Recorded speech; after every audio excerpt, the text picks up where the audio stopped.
Selamat pagi anak-anak. Jumpa lagi dengan Ibu, kita belajar IPA, tetap semangat. Nah, kita melanjutkan pelajaran tema 2, bagian kedua. Bagian 1, kita sudah belajar tentang adaptasi hewan.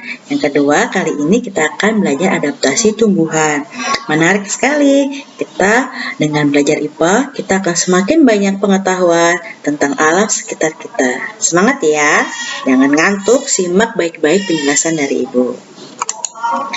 Nah, yang pertama kita belajar adaptasi tumbuhan berdasarkan habitatnya, berdasarkan tempat tinggalnya. Nanti ada lingkungan air, ada padang pasir, ada di pantai, bermacam-macam. Yang pertama kita bahas adalah lingkungan air dulu. Yang pertama lingkungan air. Contohnya adalah teratai sama enceng gondok anak-anak. Kita bahas satu persatu. Nah, tanaman teratai hidup di air. Adaptasi yang dia lakukan adalah dengan cara memiliki daun yang lebar. Dengan daun yang lebar ini, dia dapat mempercepat penguapan anak-anak. Dengan mempercepat penguapan, maka air akan cepat terbuang ke udara, sehingga tanaman ini tidak busuk. Nah, bisa kita lihat akarnya, ini adalah akar teratai, terdapat lubang-lubang atau saluran pipa-pipa. Nah, tugasnya adalah mengangkut oksigen dari daun ke akar. Nah, karena akar teratai ini berada di dasar perairan, jadi kalau nggak ada oksigen dia busuk. Nah, jadi dengan adanya lubang-lubang ini, maka oksigen dapat diangkut dari daun ke dalam akar yang ada di dalam air. Nah, yang kedua, tanaman airnya adalah enceng gondok.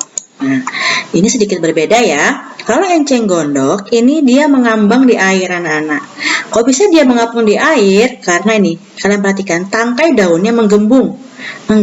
Nah, kalau kita iris, ternyata gelembung tadi adalah berupa ruang-ruangan ini anak-anak, seperti spons ya, seperti busa. Nah, lubang-lubang ini berisi udara sehingga dia bisa mengapung, jadi seperti pelampung anak-anak. Kemudian akarnya enceng gondok ini sangat banyak. Nih kamu lihat gondrong ya. Nah, dengan akar yang banyak ini, maka tanaman enceng gondok ini menjadi berat. Jadi kalau ada gelombang, nah dia nggak terbalik. Jadi menjaga keseimbangan. Jadi kalau ada misalnya gelombangnya besar, kalau terbalik gini kan, kalau misalnya pelampung kan nanti ke atas akarnya, daunnya ke bawah. Nah, dengan adanya akar yang berat ini, posisinya tetap stabil, seimbang. Yang kedua adalah lingkungan lembab. Masuk yang lembab di sini adalah lingkungannya nggak basah ya, kandungan airnya banyak tapi tidak sampai berair. Nah, contoh tanaman yang hidup di lingkungan lembab biasanya tidak punya bunga, hanya akarnya, batang dan daun saja. Kemudian batangnya nggak nampak, yang tampak adalah daun-daun saja. Jadi kok ini tanaman kok daun aja ya, nggak ada bunganya, nggak ada buahnya, karena memang dia biasanya tanaman-tanaman yang berkembang biak dengan spora anak-anak. Nah, umumnya daun mudanya melingkar atau menggulung ini pada tanaman paku ya. Nah, tanaman yang hidup di lingkungan lembab ini ada 3, ada tanaman paku, ada lumut, ada jamur juga. Cuma yang Ibu ambil adalah tanaman paku sama lumut aja. Nah, ini Ibu beri contoh. Ini adalah contoh tanaman paku yang disebut dengan pakis. Nah, ada jenis pakis yang bisa kita makan ya. Kalau mama suka masak di rumah sayur pakis. Nah, ini daun mudanya melengkung seperti biola. Yang kedua adalah ini beri contoh tanaman suplir ya, tanaman paku berjenis suplir. Nah, ini adalah contoh tanaman lumut. Nah, ini lumut hati. Nah, ini lumut. Nah, lumut ini biasanya tumbuh di dinding-dinding atau bebatuan yang lembab anak-anak, yang sering terlewati oleh air. Nah, ini adalah contoh tanaman higrofit. Tadi kalau air hidrofit, kalau lembab higrofit. Jangan tertukar ya. Yang ketiga, lingkungan kering. Lingkungan kering ini berarti daerah gurun pasir yang susah air, tanahnya kering. Contohnya, cirinya daunnya tebal, kadang juga daunnya berupa duri anak-anak, kecil-kecil. Kenapa kecil-kecil daunnya? Karena untuk menghemat air. Jadi kalau daunnya besar seperti teratai tadi, maka air yang susah dicari akan menguap ke udara. Tapi kalau daunnya kecil, maka hemat air, memperkecil penguapan. Batangnya biasanya tebal, bisa menyimpan air. Kemudian yang ketiga, akarnya panjang, karena untuk mencari air, karena daerah-daerah padang pasir itu susah mencari air. Jadi akarnya bisa kemana-mana panjang, sehingga dia bisa mencari air. Contohnya ada kaktus, cocer bebek, tanaman sukulen ini ya, cocer bebek ini termasuk tanaman sukulen. Yang ketiga adalah kurma. Ini contoh tanaman kaktus. Nah, jadi duri kaktus ini sebenarnya adalah daunnya, anak-anak. Daunnya berubah menjadi duri untuk mengurangi penguapan. Nah, kemudian batang yang kita lihat ini, yang hijau-hijau ini adalah batangnya ya, jadi bukan daunnya. Yang kalian lihat hijau pada tanaman kaktus itu bukan daunnya, tapi batangnya. Sedangkan duri-durinya ini adalah daunnya. Nah, ini contoh tanaman sukulen ya. Kita sebutnya sukulen. Mirip kaktus tapi tidak berduri ya, Nana. Namanya tanaman sukulen. Juga tanaman-tanaman yang hidup di padang pasir.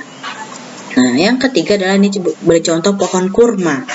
Kurma ini juga bisa hidup di daerah yang kurang air seperti padang pasir. Yang keempat, tanaman halofit. Halofit ini adalah tanaman yang hidup di lingkungan pantai. Jadi lingkungan pantai ini adalah lingkungan yang kadar garamnya tinggi. Kemudian biasanya lingkungan pantai itu jenisnya berlumpur, anak-anak. Kalau kalian sering main di daerah Pelabuhan Somber atau Pelabuhan Karyangau, itu pantainya pantai berlumpur. Nah, tumbuhan yang bisa hidup di lingkungan halofit atau pantai adalah bakau. Nih, bakau ini adaptasinya dia memiliki akar tunjang. Nih, akar yang keluar dari batang yang ada di atas permukaan tanah. Nah, tujuan akar tunjang ini adalah mengambil oksigen yang ada di udara. Karena akar yang di dalam tanah berlumpur ini kekurangan oksigen. Jadi dengan adanya akar tunjang ini, maka tanaman bakau bisa mengambil oksigen dari udara. Kemudian karena air ini mengandung banyak garam, asin ya anak-anak. Nah, supaya dia sel-selnya tidak rusak karena kebanyakan garam, daun-daunnya tanaman bakau ini bisa mengeluarkan kelebihan garam, anak-anak. Jadi kalau kamu lihat kadang ada kristal-kristal putih ya di permukaan daunnya ini, karena itu adalah garam yang dia keluarkan. Yang kedua adalah api-api. Ini juga tanaman yang ada di sekitar pantai. Nah, ini berbeda dengan tanaman bakau. Kalau tanaman bakau ini akarnya akar tunjang. Nah, ini dia akar nafasnya kita sebutnya pneumatofor atau akar nafas. Jadi keluar-keluar juga sama. Keluar terus dia ke atas seperti jarum-jarum ya. Ini adalah tanaman api-api. Yang ketiga adalah pandan pantai. Ini jadi kelompok tanaman pandan yang bisa hidup di pantai. Sama dia juga punya akar tunjang. Yang pertama juga untuk menahan gelombang pantai. Yang kedua juga untuk mengambil oksigen dari udara. Jangan lupa ya. Nah, yang kelima adalah lingkungan rawa-rawa. Rawa-rawa itu adalah berupa daratan yang terendam oleh air, tapi nggak sebesar danau ya anak-anak. Nah, rawa-rawa ini biasanya tanahnya basah. Kemudian tanah rawa-rawa ini kekurangan nitrogen, sedangkan nitrogen itu adalah salah satu unsur yang sangat dibutuhkan oleh tumbuhan. Nah, kemudian bagaimana cara tanaman yang hidup di area rawa-rawa bisa mendapatkan nitrogen? Biasanya dia dengan cara memakan serangga. Dia menjadi tumbuhan insektivora. Ada dua contoh yang ibu berikan, ada Venus flytrap atau kita sebut dengan kejora. Yang kedua adalah kantong semar. Ini gambarnya. Nih, tanaman Venus kecil ya, nah ini tangan kita, ini potnya. Nah, tanaman Venus flytrap ini dia bisa memakan serangga. Caranya adalah dia mengeluarkan bau nektar, anak-anak, bau harum yang memikat serangga untuk menempel di kelopak daunnya ini. Nah, kemudian ketika ada serangga yang menempel atau hinggap, dia memiliki sensor, wah ada serangga yang datang. Nah, sensornya nanti membuat daunnya nanti akan mengatup seperti ini. Nah, jadi daunnya memiliki engsel. Jadi bisa buka dan menutup secara otomatis ketika ada serangga yang hinggap. Nah, yang kedua adalah kantong semar. Ini sama juga tanaman insektivora tapi berbeda caranya. Dia memiliki kantung. Kantungnya ini dalamnya ada air, berisi cairan seperti enzim asam lambung kita, anak-anak. Nah, tepi daunnya ini licin. Jadi ketika ada serangga yang hinggap, langsung terpleset dia tuh ke dalam. Kemudian akan dicerna oleh air yang ada di dalamnya. Nah, dia juga mengeluarkan bau nektar atau bau madu ya, sehingga memikat serangga untuk hinggap. Jadi dengan cara menutup, yang ini dia dengan cara menjebak dengan tergelincir karena licin sekali dinding-dinding bibirnya ini. Nah, kemudian kita akan belajar adaptasi tumbuhan untuk melindungi dirinya. Kalau minggu lalu hewan itu ada yang mengeluarkan racun, ada yang mengeluarkan tinta hitam. Nah, sekarang bagaimana dengan tumbuhan? Yang pertama, kita akan belajar tentang contoh-contoh tumbuhan yang melindungi diri dengan memiliki duri tajam. Nah, durinya ini nanti bisa di batangnya, di tepi daunnya, ataupun pada buah-buahannya. Contohnya ada mawar, durian, putri malu, salak, rotan, banyak sekali ya anak-anak. Contoh-contoh tumbuhan yang memiliki duri. Biasanya kalau dia memiliki duri maka hewan enggan memakannya karena kan tajam ya, siapa yang mau makan kalau tanamannya berduri. Ini contoh tanaman rotan yang berduri adalah batangnya. Kalau mawar ini batangnya berduri juga, kemudian tepi-tepi daunnya pun berduri. Salak ini juga batangnya maupun buahnya berduri juga ya anak, tapi kalau yang di buahnya durinya lebih halus. Kemudian durian ini buahnya yang berduri. Ini adalah contoh tanaman nanas yang berduri adalah tepi-tepi daunnya dan buahnya juga.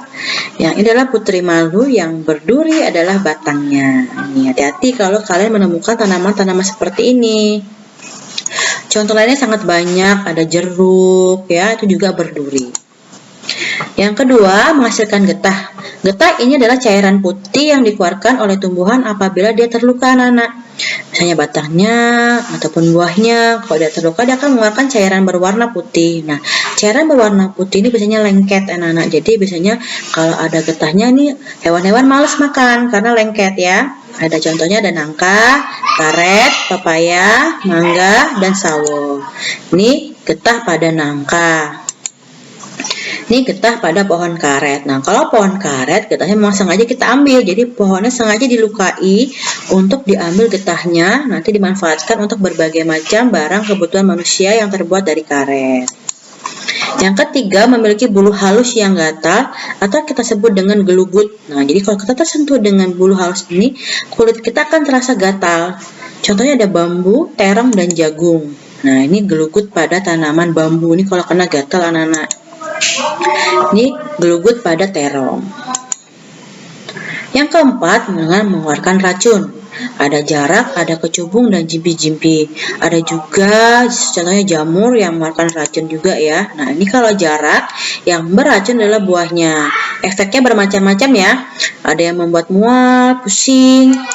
Kemudian ini adalah kecubung. Yang berbahaya, yang beracun adalah bunganya. Ini membuat mabuk karena ya pusing. Menjadi mabuk kalau kita memakan bunganya ini, jangan sampai kena. Kemudian yang paling berbahaya ini daun jimpi-jimpi. Ini banyak ditemukan di daerah Australia ya anak-anak.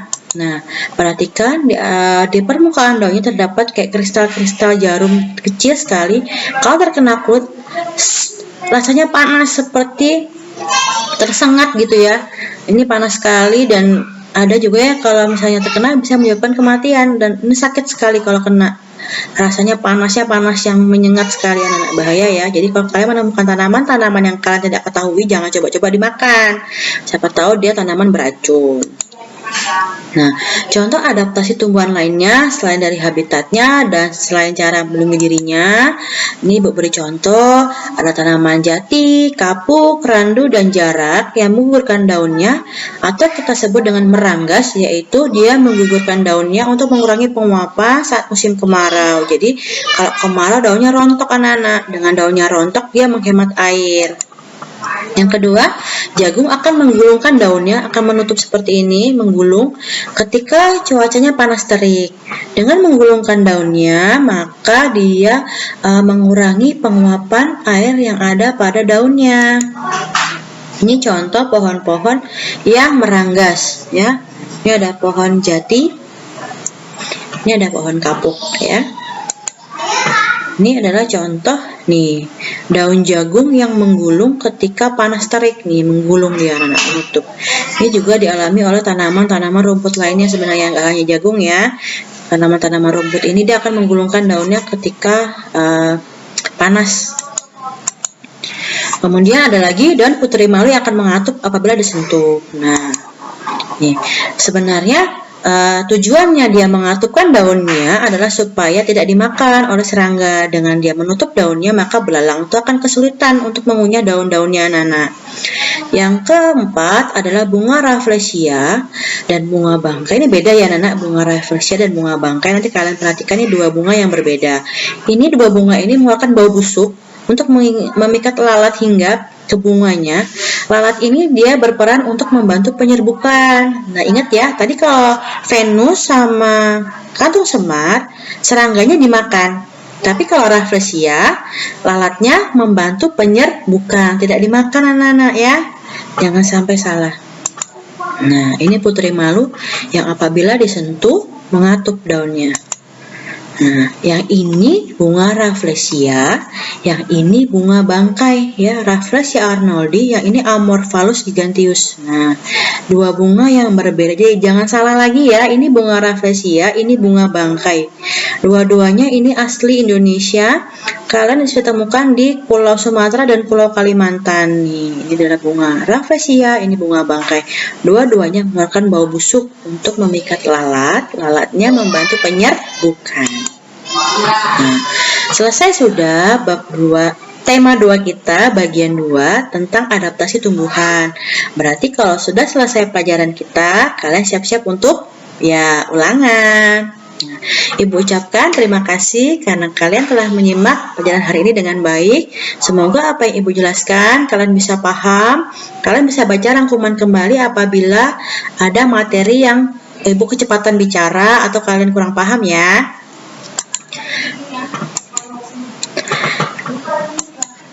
Nah, tema 2 telah selesai. Berarti nanti minggu depan kita akan lanjut ke tema 3.